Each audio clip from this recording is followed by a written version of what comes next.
ভাবুন তো, একজন নেতা তার পুরো জীবন একটি মহান উদ্দেশ্যে উৎসর্গ করেছেন। তিনি সমাজ গড়েছেন, অন্যায়ের বিরুদ্ধে দাঁড়িয়েছেন, মানুষের হৃদয় বদলে দিয়েছেন।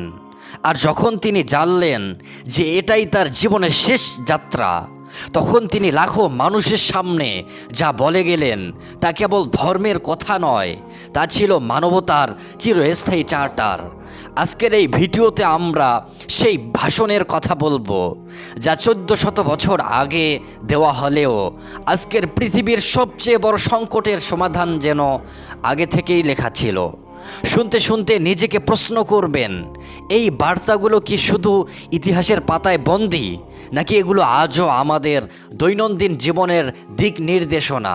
হিজরি 10 সাল, মক্কার আরাফাতের ময়দান, চারদিকে শুধু সাদা সেলাইবিহীন কাপড় সদৃশ্য পোশাক পরা লাখো মানুষ। শীতের ভোর, বাতাসে এক অদ্ভুত শান্তি, কিন্তু হৃদয়ে এক গভীর উত্তেজনা, কারণ এটি ছিল রাসূলুল্লাহ সাল্লাল্লাহু আলাইহি ওয়াসাল্লামের জীবনের শেষ হজ। তাই ইতিহাসে একে বলা হয় হাজ্জাতুল বিদা বা বিদায় হজ। তিনি জানতেন এটিই তার শেষ যাত্রা, আর তাই এই যাত্রায় তিনি মানুষকে যে বার্তা দিয়ে গেলেন তা ছিল তার উম্মতের জন্য শেষ উইল, শেষ দলিল। কোনো রাজনৈতিক ঘোষণা নয়, কোনো যুদ্ধের কৌশল নয়, শুধু মানুষ কিভাবে মানুষের সাথে চলবে, সমাজ কিভাবে ন্যায় বিচার পাবে, আর ভবিষ্যৎ প্রজন্ম কিভাবে বেঁচে থাকবে তার নির্দেশনা। একজন নেতা যখন জানেন যে আর ফিরবেন না, তখন তিনি অযথা কিছু বলেন না। তিনি শুধু সেই জিনিসগুলোই বলেন যা ভবিষ্যতের মানুষকে বাঁচিয়ে রাখবে। আর রাসূলুল্লাহ সাল্লাল্লাহু আলাইহি সাল্লাম ঠিক তাই করেছিলেন। তিনি কোনো ক্ষমতার দাবি করেননি, কোনো প্রতিশোধের কথা বলেননি। তিনি বলেছিলেন সমতার কথা, ন্যায় বিচারের কথা, নারীর মর্যাদার কথা, অর্থনীতির নীতির কথা। এই ভাষণটি কেবল মুসলিমদের জন্য নয়, পুরো মানব জাতির জন্য একটি নৈতিক ম্যানিফেস্টো। আজ আমরা যখন মানবাধিকার, সাম্য, নারীর অধিকার, সুদমুক্ত অর্থনীতি নিয়ে কথা বলি, জানেন কি এর মূল সূত্রগুলো 14 শতক আগেই এই ময়দানে ঘোষণা করা হয়েছিল। রাসূলুল্লাহ সাল্লাল্লাহু আলাইহি সাল্লাম স্পষ্ট জোরালো ভাষায় বলেছিলেন, তোমাদের রব এক, তোমাদের পিতা এক। আরবের কোনো মানুষ আজমির চেয়ে শ্রেষ্ঠ নয়, আজমি আরবের চেয়ে শ্রেষ্ঠ নয়। সাদা কোনো কালোর চেয়ে শ্রেষ্ঠ নয়, কালো কোনো সাদার চেয়ে শ্রেষ্ঠ নয়। শ্রেষ্ঠত্ব কেবল তাকওয়া, অর্থাৎ আল্লাহ ভীতি এবং সৎকর্মে। 1400 বছর আগে যখন গোটা পৃথিবী বর্ণবাদ, গোত্রবাদ, জাতপাত আর বংশমর্যাদার বিষে জর্জরিত, তখন এই ঘোষণা ছিল বিপ্লবের সূচনা।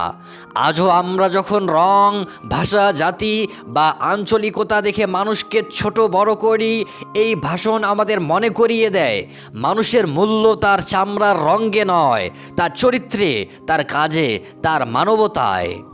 রাসূলুল্লাহ সাল্লাল্লাহু আলাইহি সাল্লাম বলেছিলেন, তোমাদের রক্ত, তোমাদের সম্পদ আর তোমাদের সম্মান, এই তিনটি তোমাদের জন্য হারাম।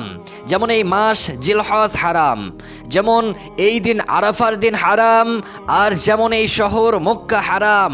ভাবুন কতটা সুন্দর ও শক্তিশালী ভাষা। তিনি শুধু বলেছেন হত্যা করো না, তিনি বলেছেন অন্যায়ভাবে সম্পদ দখল করো না, বলেছেন কারো সম্মান হানি করো না। এটি আজকের মানবাধিকারের মূল ভিত্তি। কোনো আন্তর্জাতিক সনদ, কোনো আদালত এই তিনটি অধিকারের চেয়ে বড় সুরক্ষা আর কি হতে পারে? তিনি মানুষের দেহকে শুধু মাংসপেশি নয়, আল্লাহর আমানত হিসাবে চিহ্নিত করেছেন। সেই যুগে নারীকে সম্পদ ভাবা হতো। কন্যা সন্তান জন্মালে অনেকে তাকে জীবন্ত কবর দিত। নারীর কোনো সম্পত্তির অধিকার ছিল না, বিবাহে সম্মতির মূল্য ছিল না। রাসূলুল্লাহ সাল্লাল্লাহু আলাইহি সাল্লাম সেই অন্ধকারে আলো জ্বালিয়ে বললেন, নারীদের ব্যাপারে আল্লাহকে ভয় করো। তোমরা তাদেরকে আল্লাহর আমানত হিসেবে গ্রহণ করেছো। তাদের খাবার, তাদের পোশাক তোমাদের দায়িত্ব। তিনি নারীর সম্পত্তির অধিকার, বিবাহে সম্মতি, তালাকের ন্যায় বিচার, মায়ের পদমর্যাদা সব কিছু স্পষ্ট করে দিয়েছিলেন। আজ নারী নির্যাতন, বাল্যবিবাহ, অর্থনৈতিক বৈষম্য নিয়ে যখন পৃথিবী কথা বলে, এই ভাষণ যেন 14 শতক আগের একটি আয়না, যা আমাদের বর্তমানের চেহারা দেখায়। নারীকে সম্মান দেওয়া শুধু আইনের কাজ নয়, এটি ইমানের অংশ। রাসূলুল্লাহ সাল্লাল্লাহু আলাইহি ওয়াসাল্লাম সুদ বা রিবাকে সম্পূর্ণ নিষিদ্ধ করেছিলেন। তিনি বলেছিলেন, জাহিলিয়াতের যুগের সব সুদ বাতিল, তোমাদের মূলধন তোমাদের, না তোমরা অন্যের ক্ষতি করবে না তোমাদের ক্ষতি করা হবে। ভাবুন, আজকের পৃথিবী যে আর্থিক সংকট, ঋণের বোঝা, সুদের জাল, পুঁজিবাতের শোষণ, তার মূল কারণই হলো এই নীতি থেকে বিচ্যুতি। ইসলাম শুধু মসজিদ বা প্রার্থনার ধর্ম নয়, এটি জীবন ব্যবস্থা। আর সেই ব্যবস্থার কেন্দ্রে ছিল ন্যায় বিচার, শোষণ মুক্তি ও পারস্পরিক বিশ্বাস। তিনি চেয়েছিলেন সম্পদ যেন কয়েকজনের হাতে জমা না হয়ে সমাজে প্রবাহিত হয়। মুসলমানের ভাই, এই ছোট্ট বাক্যের ভেতরে লুকিয়ে আছে এক মহান সভ্যতার চাবিকাঠি। রাসূলুল্লাহ সাল্লাল্লাহু আলাইহি সাল্লাম বলেছিলেন, তোমরা পরস্পরের প্রতি দয়া করো, ক্ষমা করো, পরস্পরের পিছনে গীবত করো না, একে অপরকে হেয় করো না। তিনি জানতেন সমাজ ভাঙ্গে যখন মানুষ একে অপরকে শত্রু ভাবে, আর সমাজ গড়ে যখন এক হৃদয় আরেক হৃদয়ে মিলিত হয়। তাই তিনি শেষবারের মতো বলে গেলেন, আমি তোমাদের মধ্যে দুটো জিনিস রেখে যাচ্ছি, এক আল্লাহর কিতাব, দুই আমার সুন্নাহ। যতদিন তোমরা এগুলোকে আঁকড়ে ধরে থাকবে ততদিন কখনো পথভ্রষ্ট হবে না। এটি ছিল চূড়ান্ত দায়িত্ব অর্পণ। দায়িত্ব কোনো নেতার হাতে নয়, দায়িত্ব প্রত্যেক মানুষের হাতে। আজকের পৃথিবীতে দেখুন, যুদ্ধ, বর্ণবাদ, নারী নির্যাতন, অর্থনৈতিক শোষণ, সামাজিক বিভাজন, মিথ্যার প্রচার, ঘৃণার সংস্কৃতি, সব কিছু সমাধান কি এই ভাষণে নেই?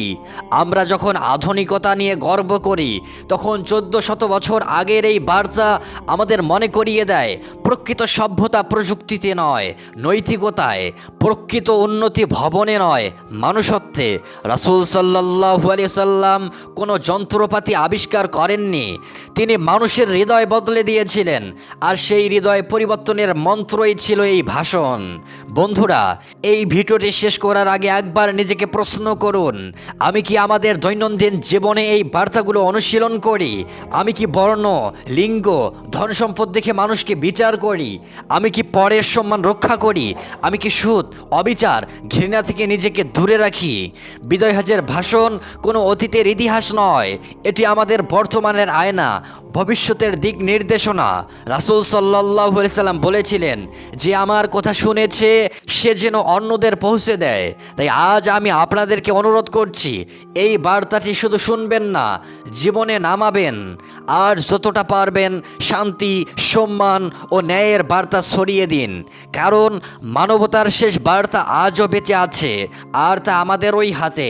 আল্লাহ তাআলা আমাদের এই বার্তা বোঝার, পালন করার ও ছড়িয়ে দেওয়ার তৌফিক দান করুন। আমিন।